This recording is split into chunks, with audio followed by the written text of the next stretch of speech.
Hello, St. Andrews. Welcome to this fifth Sunday of Lenten worship. The meditation today is My World Suddenly Got Smaller. That was the way that former church member and friend Donnie described his life when his cancer started to take more and more of his health and his independence. He lost the ability to drive and then to walk. He could no longer attend church or pick up a coffee from the only coffee shop in town. He was eventually confined to his home, and then to the main floor, and then only to one room, and finally to his hospice bed.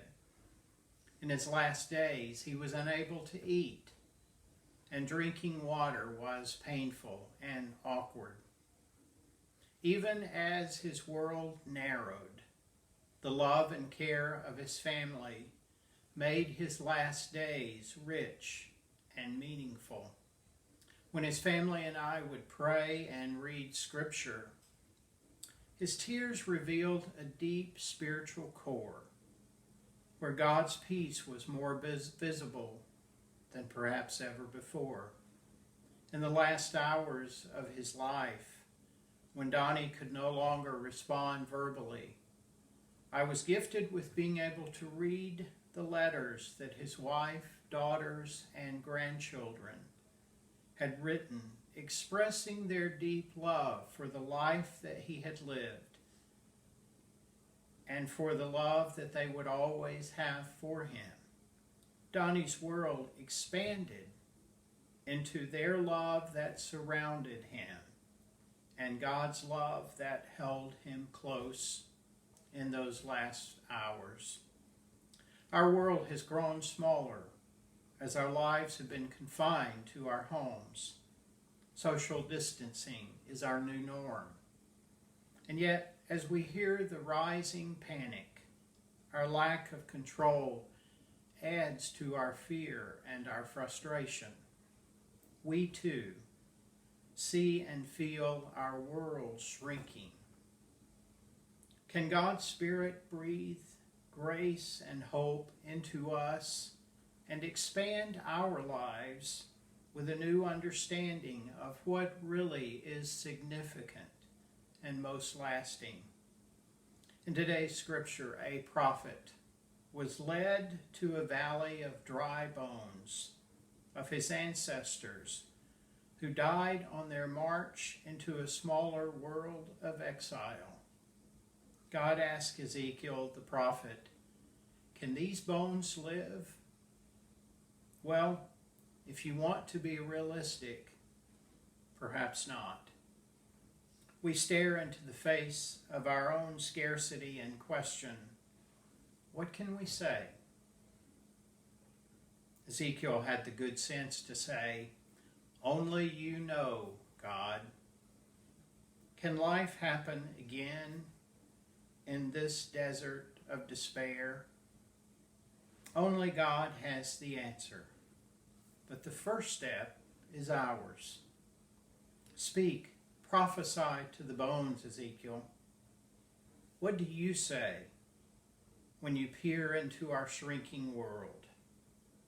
Are there words of hope that come to us to counteract the panic and terror the world is facing? We aren't told what Ezekiel said, just that he said something. And it must have been words that brimmed with the understanding that from a desert of faded hopes, he alone could speak new words of hope.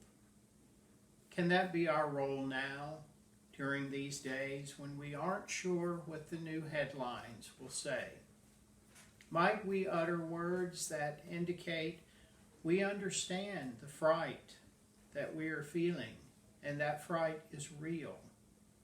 Could our greeting to others be a reminder that even with our awareness that the world situation will undoubtedly grow worse before it improves, a desert of despair is no match for a God who can breathe new life into it as His Spirit moves through us, even and especially when we have no clue what to say.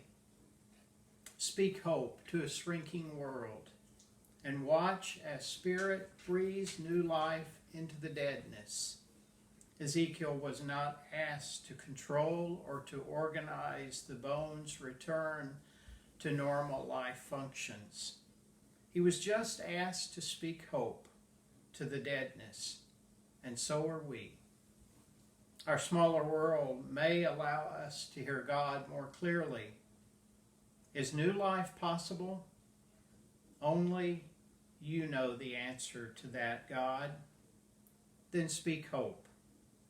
Speak of things that matter. Lean toward a deeper awareness that we were not meant to control it all, just to place our trust in the one that holds us in the midst of our lack of control. As we do, we discover God is with us. God is still at work. God is still bringing us hope and grace in these moments. May that be so now for you and for us all. What will you say? Amen.